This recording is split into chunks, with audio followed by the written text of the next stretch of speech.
Welcome to Reincarnated as a Slime Season 3, Episode number 6. Let's try to shoot for 15 likes. And if you want access to my uncut and exclusive reactions, my Patreon is linked down below for only $3. Enjoy. Wow, we are back in the meeting room. Crunchyroll is gonna hate this. See, I don't mind. Damn. I wonder if they were to slay the demon. Yeah, wow. I wonder if they're expecting that. It was that high of a number. Interesting.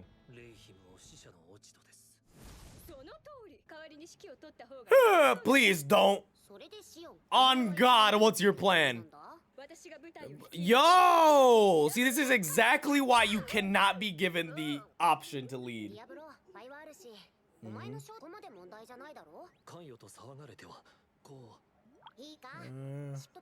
I get his point. I also get your point, but you're gonna have to find. You have to understand. He has to find a way around it. You know, because it's a lot different than I just messed up. You know. Of course. This Freakazoid too, bro. I've watched too many shows today with Freakazoids in them.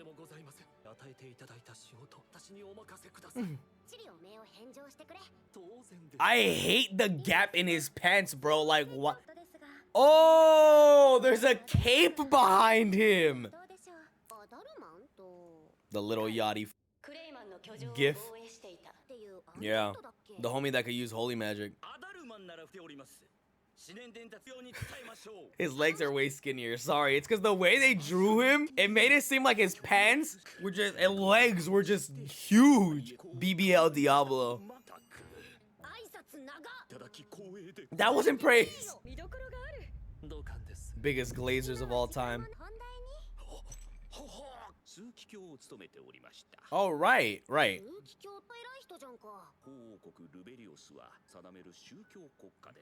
Little do they know.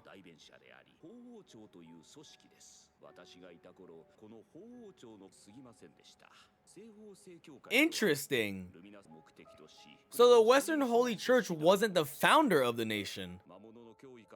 Interesting, okay.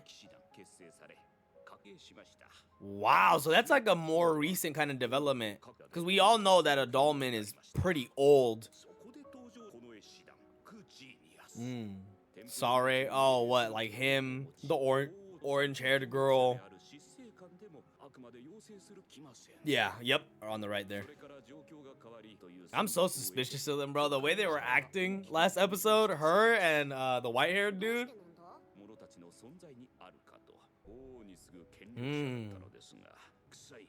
Yep, I mean, clearly the way they're fucking... Yeah, their corruption runs deep, bro. He's been through a lot. So now it's... And that's why they want to get rid of her.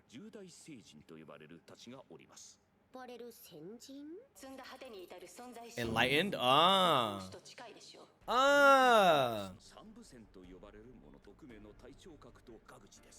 Interesting, okay. So then that's kind of like, so there, what would it be outlandish to say they're around Carrion's level, whether it be above or below?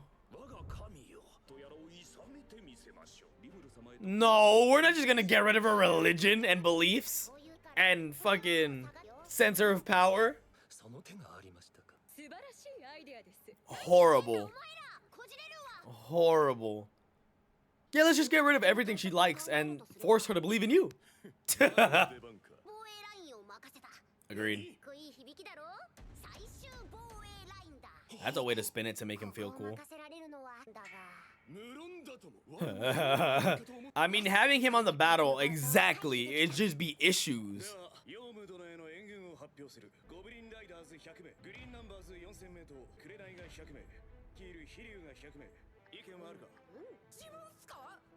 Oh, he seems nervous. Yeah, Gapta seems like he doesn't feel ready for that, you know? Why don't you guys just send someone strong with him so he doesn't feel... Oh, wow, he's gonna send Ranga with him. That's the worst person to teach you restraint. So they weren't expecting that. Okay. I knew they wanted, yeah, okay, so I knew they wanted this to happen, but the numbers was throwing them off. Ah. Right. Right, right.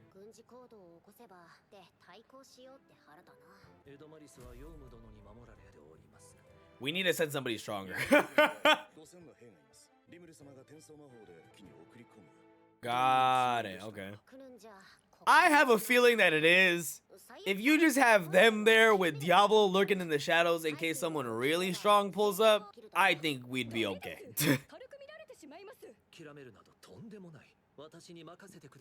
I feel reluctant to hear him speak like that. I feel like if Diablo just sends his aura out as energy, tangible energy, they would leave him alone. Dude, he is angry.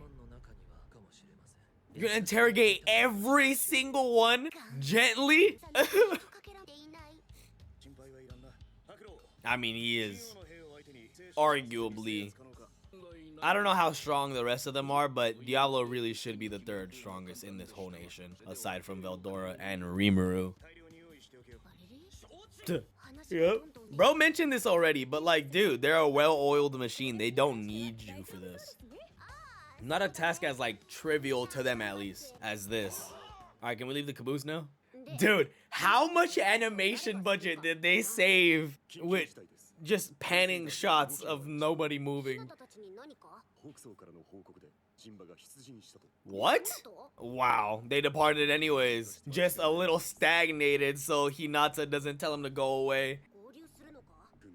This festival better be the greatest animated shit. I don't even care about the fights. I just need everything outside of this room to be the most wildly animated shit with the way they're reusing some of these shots. I agree. That's why I'm struggling with this. Gonna piss her off. So, okay, at first it made it seem like his issue with this whole thing was gonna be, you know, thinking about their strength levels. But I think what he's really struggling with is their ability to stall for time while not killing them and not dying as well. You gotta do what you gotta do, boss. Wow. Smart, yeah. That does seem like what he was struggling with. No!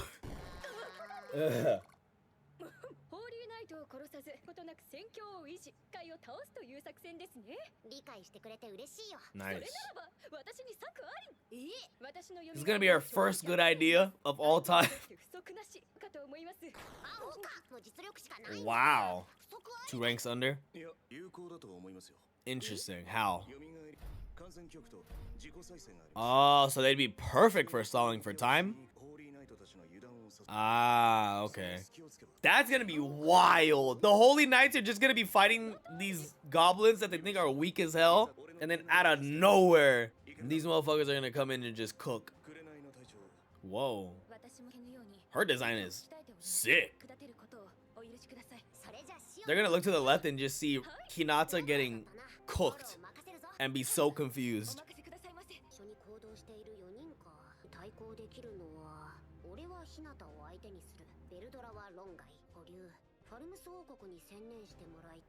Benimaru.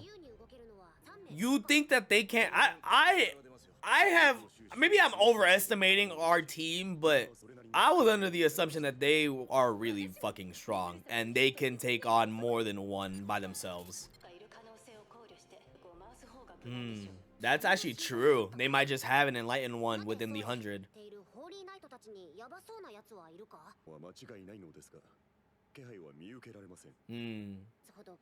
That's true too. That's a very good point.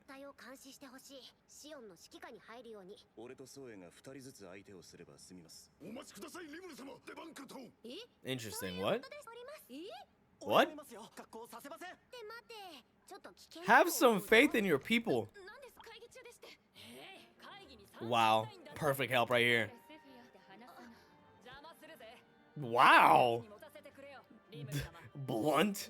The difference in their propositions is hilarious. One's like, let me help you, ho. And the other one is just, please grant us the permission to help you. Also, like, what is he gonna say? Don't help the guy building my city?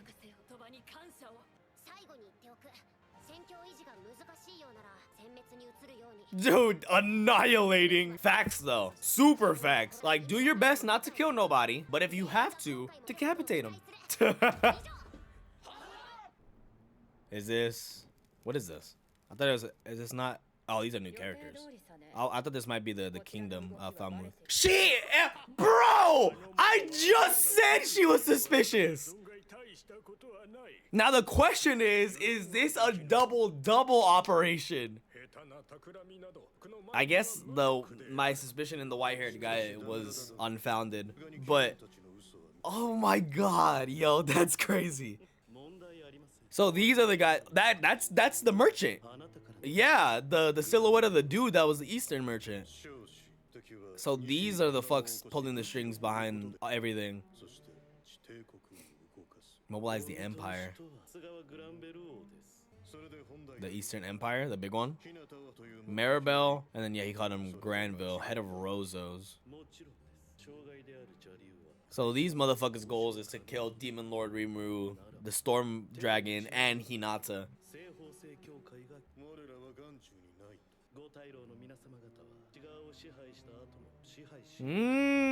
That's cap.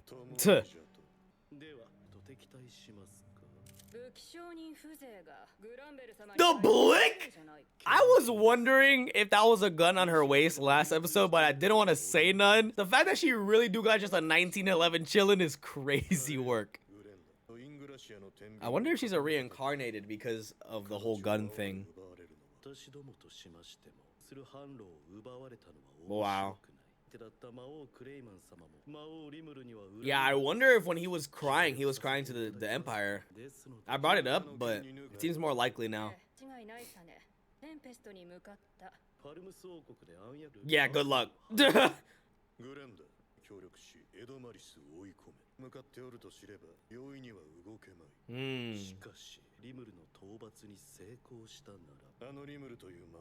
Oh, they know too. So their goal as of right now isn't even to take him out. At this moment, it's Hinata. That's their main problem for now. So now I wonder if the 7 luminaries are working with Granville.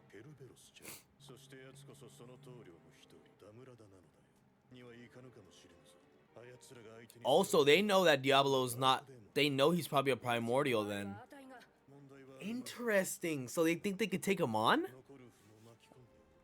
The other two battle sages. Are they talking about the white-haired guy? And please let me be right.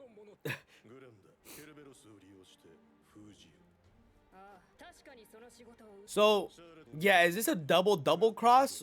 Oh my god, he is on it. In on it. Oh, Grigori is the buff one? I didn't think he was suspicious, to be honest. For sure, then. It's all 3 of them.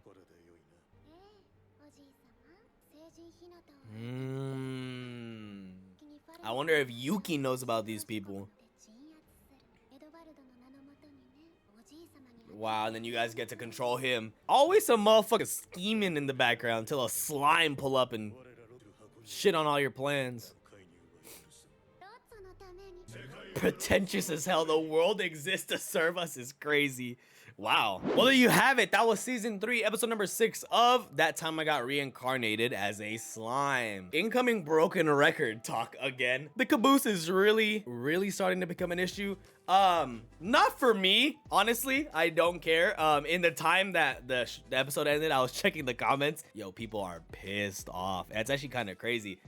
With each passing episode, I see more and more people angry. Most people weren't really mad at the last episode, I don't think, because it was a change of environment. But I think a lot of people are angry with this one because it's like the same exact shots. Pacing is really slow. I think what the stands, and I don't mind stands in anything, like musicians, fans of anime, fans of whatever the fuck. I don't mind the idea of being very supportive of something you love, but a lot of people were making the argument that, well, I saw two arguments. The first one was that in the light novels, there's so much information in this arc that if they didn't do it like this, everything would be a lot more confusing. But to be honest with you, personally, and I don't know if this is like overconfident of me, but I don't think any of this is that difficult to understand thus far. Everything seems very, very simple and very easily laid out, and not that like the actual moves in politics are complex, but I don't think they're complex to teach, you know? And then the second argument was that this is just world building,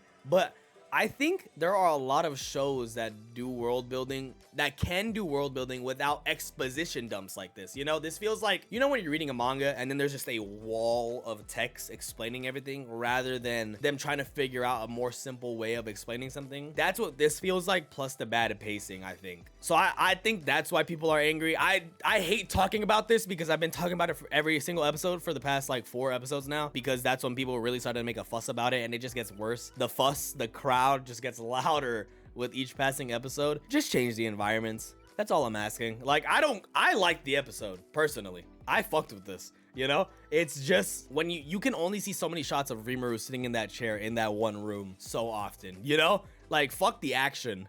I just want to see a different spot. Like, I hate that we're in these rooms for 20 minutes straight, you know? But we did learn very, very interesting information. So obviously Diablo's got to figure out how he's going to go about doing this now that they know he exists and know that he's a problem and are spreading the word that there's a demon influencing this whole political struggle right now. And then we have the fact that 100 extra knights were mobilized along with some more members of the 10 great saints, and they are trailing behind Hinata probably so as to not get her attention. But what's really interesting is this whole Granville thing. So Granville and the other elders and Maribel seem to be scheming to be able to just take control of the finances, economy of the whole Western Empire, or trying to unify it into an empire for the West and then them control it in a way, or just control Falmouth, since Falmouth is going to be, you know, the most influential country regardless, because of the way that they want to get rid of the church, or I guess the East wants to get rid of the church, Rimuru, the dragon. You know, the way this is playing out is it seems like there's just all these people playing under the background to try to get control of specifically Hinata, Rimuru, and the Storm Dragon, whether that be actual control or just murdering them outright. The East doesn't seem too kind or too keen on really letting this power go up with everybody else, like working alongside Granville. I know the merchant, they said his name, I believe. I know he made it seem like they want to work together, but I don't think that's the case even slightly. They'd probably kill Granville whenever they had the chance. But we don't know how strong Granville is, and we don't know who he's working with, whether he's working with Yuki, whether he's working with the 7 luminaries, whether, you know, how this is playing out and how he has so much information and how they're influencing the tide so much. It's funny too, because I wasn't even going to mention the fact that I found Glenda suspicious and Sare suspicious as well, because it seems so unfounded. The only reason I found them suspicious was like the vibes they were kind of giving off in that room, more so Glenda than Sare, but because they were dealing with each other, I felt like they might be a little, you know, more suspicious than the rest of the crowd. I didn't find Gregory that suspicious, but I guess it makes sense that if Glenda is working with Granville, that the other two would also be working with Granville in some way, shape, or form. The question I was positing was, is this a double cross? Does the church know that they're doing this, or is this simply like a cash grab, or are they indebted to them? Who really knows how this whole thing ends up working out? But I am very interested to see the rest of this play out, especially now that the Empire is really starting to deal with us now. And I don't know, it just feels like something big is about to go down pretty soon here in the shadows or in the open. But we do have to wait for the coming episodes. Luckily, we do have a 24 episode season. It's 2 cores back to back. So I'm sure we'll have plenty of episodes to flesh out this entire storyline for us. And just hopefully, and I mean hopefully, you know, we can move out of this caboose room soon, you know? Have the meeting in the grass or something. I feel like that'd make me feel a little bit better. But obviously, we have to wait for the coming weeks to figure that all out. So in the meantime, make sure you guys like, comment, and subscribe. Follow my Patreon in the comment section and the description down below. It is only $3, and you get complete access to early, uncut, and exclusive reactions that you get to decide on and influence. That should be it, guys. I'll catch you guys in the next one. Peace.